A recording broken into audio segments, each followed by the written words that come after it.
Hey there! Welcome to this video on word usage. Word usage is important when writing or speaking because word usage is what helps us to clearly articulate points with meanings and forms that are appropriate for the context and structure of a sentence.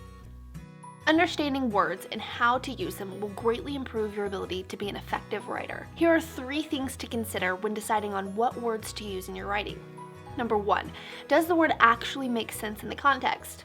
Number 2, who's your audience? And number 3, are you being clear? Choosing words that make sense.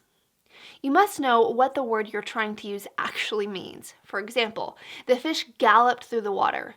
The word gallop is a poor word choice. The fish may have been going really fast, but the word gallop is reserved for the quickest speed of a 4-legged animal and mainly just refers to a horse. A more appropriate word to use might be that the fish swam through the water, or if you really want your audience to be able to better envision the speed of the fish, you might say the fish darted through the water, or perhaps add an adjective like quickly in front of swam. The fish quickly swam through the water. There are several words out there that you can use that would be appropriate, but there are also several wrong ones. So be sure to choose the word that makes sense in the context. Another way we can use words that don't make sense is by misusing words that sound the same, but depending on spelling, have different meanings. For example, there, and there all sound the exact same, but mean different things. There, T-H-E-I-R, shows possession of something, and it generally always is followed by a noun. We went to their home for dinner. There insinuates ownership of the home. I wouldn't use there when talking about the proximity of someone. She's over there. The correct word is she is over there. There can be used in several different ways. It can be used as an adverb, a pronoun that introduces a noun, an adjective, or a noun referring to a place. The word there is a contraction for they are, and generally is followed by a verb, as in they're coming with us. Knowing your audience.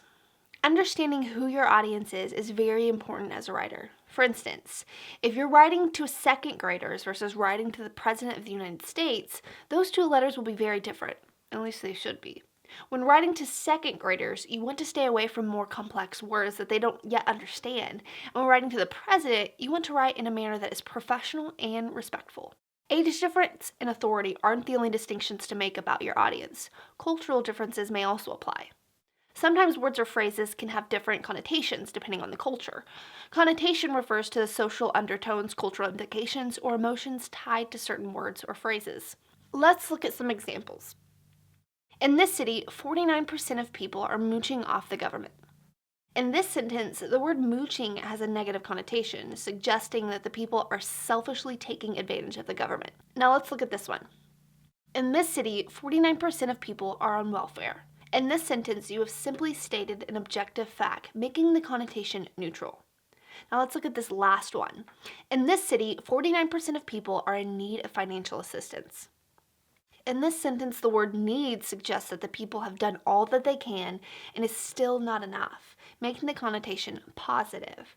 Each of these sentences suggests very different things because of the word use, so be careful and considerate in the way that you write. Your writing may suggest something that you did not intend for it to, so give thought to how words might be perceived by your audience when writing.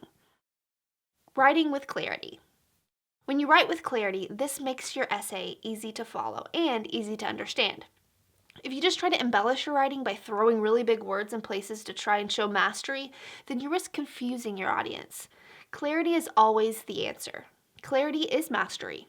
If you can write in a way that is clear, simple, and effective, then you have succeeded. Here's what I'm talking about.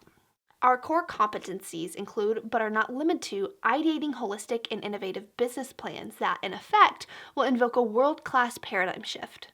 This is too much. Or should I say, this is extraordinarily beyond what is desired. It is not a bad thing and can be useful to use larger words, but when it's overdone, your writing can become ineffective, confusing, and it can lose the attention of your audience. We can rewrite this sentence to make it clear, direct, and effective without all the jargon. We specialize in developing and improving business plans to help you see growth. I've made it short, direct, and I've said all the same things just in fewer words. The more you write, the more comfortable and confident you will be in your ability to choose appropriate wording. I hope this video was helpful. Be sure to check out more of our videos by subscribing to our channel below. See you next time.